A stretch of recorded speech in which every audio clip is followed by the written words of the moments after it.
This happened to me during the summer of 2004. I was 19 and had taken a job as a camp counselor in Gettysburg, Pennsylvania. The camp itself was being held in one of the dorm halls at the Gettysburg College that was vacant for the summer. Myself and a handful of other counselors were hired to keep a large group of teens between the ages of 13 and 18 entertained for 4 weeks, starting the last week of June.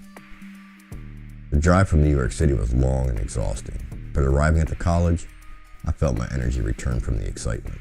It would also be my first experience living away from my own tight-knit family, and I was eager to see if I could hack it, living like an independent adult.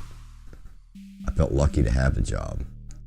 It would be providing room and board as well as a decent paycheck and allow me a lot of freedom with the safety net of having a place to eat and sleep. Arriving at the building, I met the other counselors, and we were debriefed over the course of the day on what our personal tasks would be, how to handle emergencies, schedules, days off, etc. The first floor of the premises and the several rooms in a few other buildings would be available for activities for the students, as well as the meal hall for each meal. The campus was mostly empty, but there were still some students present who were staying on campus for the summer or taking summer courses. When night fell, we were instructed that the basement level, as well as the second level, would be girls' dorms, and the third floor for the boys. I was told to pick a room, so considering the weight of my luggage and the brutal summer heat, I chose the dorm in the basement. Initially, it was a good choice. My room was a double wide, but I was a little creeped out by the window situation. My window sat in a deep hole that was covered partially by rubble and condensation most of the time, and only let in a dim, cold light despite the summer heat. I unpacked and settled into the room. The other counselors invited me out to the bar, but I declined as I was underage and not really interested in drinking while technically on the job. I settled in for the night, reading Epstein's Castle again, an old novel from my Gothic literature class in Hunter College that I fell in love with. Around midnight, I caught the sight of something out of the corner of my eye. It was coming from beneath my door. The entire basement was tiled in a very white, shiny tile, and the door was cut a little short, so it was possible to see shadows and reflections off the tile from under the door. What I saw was not quite a shadow, but more of a reflection. It was 2 pale bare feet, and clad in some kind of light-colored material. I cocked my head, my interest piqued, but just assumed one of the girls who was forming on my level had returned from the bar, and had maybe stopped to read my name tag on the door. I didn't think too much on it and went to sleep. The next day I asked around the dorm, but neither of the 2 girls was back from the bar when the incident happened. I found this odd. At the end of each side of the hall were heavy metal fire doors. Anyone who came into the basement level would be heard because of these heavy slamming doors. Yet I had heard nothing. Not giving it any more thought, I went on with my day. The students arrived, we had lots of fun, and soon night fell again. It was after 10 p.m., which was lights out, and I was in my room on my bed again, back to my book when I saw the reflection under the door again. It was the same pale feet and light-colored clothing, shifting slightly under my door as if waiting for me to answer it. So overzealous with my job, totally blanking out about what happened the other night, I leapt out of bed to catch the girl who was out of her room after lights out. I swung the door open and said aloud, "Gotcha!" But there was no one there. The hall was empty. I found it so odd, so I checked the conference room, the bathroom, and finally, out of desperation, every girl's room. Everyone was where they should be. An unsettling feeling came over me, and I scurried back to my room and tucked a towel under the crack of my door. I slept with it like that every night. I noticed that after midnight, things began to feel, creepy, I guess. Like somebody was watching. The window to my dorm terrifies me, as if someone or something was watching me from the darkness. I used to try to fall asleep before midnight so I wouldn't have to feel creeped out. But one particular night, I had stayed up until 1 a.m. I was in my bed with my hoodie on because it was just too much AC. And the room was freezing. I was reading as usual when I heard my phone chime. The chime it made was to tell me it was charging, but I had plugged it in several hours ago, so I ignored it, and then it chimed again. Then again after another moment. I got up and removed it from the plug, and it chimed again. I turned the phone off and stuffed it under my pillow. It chimed again. I pulled my hood and said, "Leave me alone." Laying down, I turned on my side to try to force myself to sleep.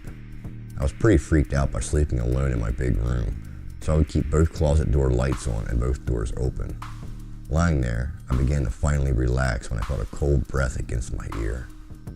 I flipped onto my back alarmed. "Stop it," I yelled.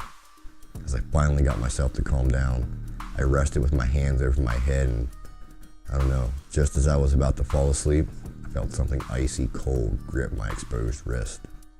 I leapt out of bed and walked to the first floor until about 2 a.m.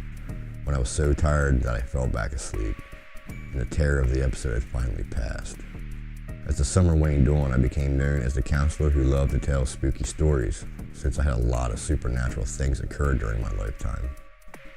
In fact, it had been my reason for coming to Gettysburg in the first place. I had a choice when I took the job, either the all-girls camp location upstate or the co-ed location in Gettysburg.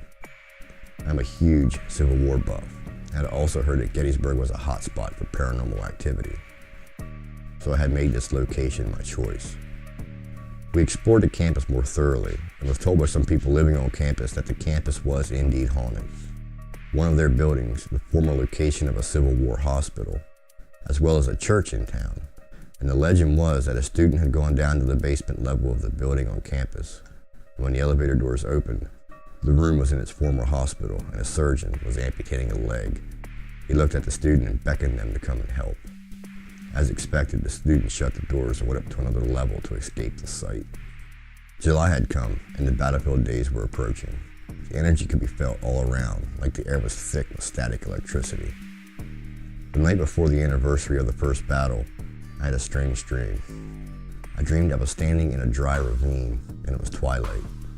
A tiger stalked in the ravine and jumped on me, leaving 3 claw marks across my forearm.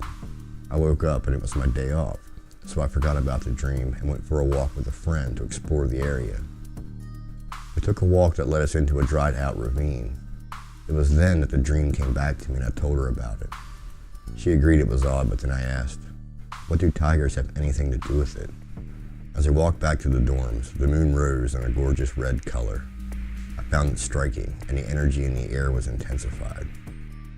That night, after lights out, I was back to my nightly habit of Doritos and gothic horror when I heard a frantic pounding on my door. One of my students was looking at me desperately. I asked her what the matter was, and she exclaimed, "It's Jessica.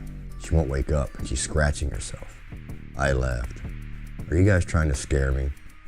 She shook her head frantically. Still in disbelief, I followed her to her room. In the room, one of our students, Jessica, a witch by her own definition, and goth kid, was rolling back and forth in bed, raking her long black fingernails down her chest and arms. It seemed like a pretty good act, so I laughed and said, "All right, Jess, you don't fool me."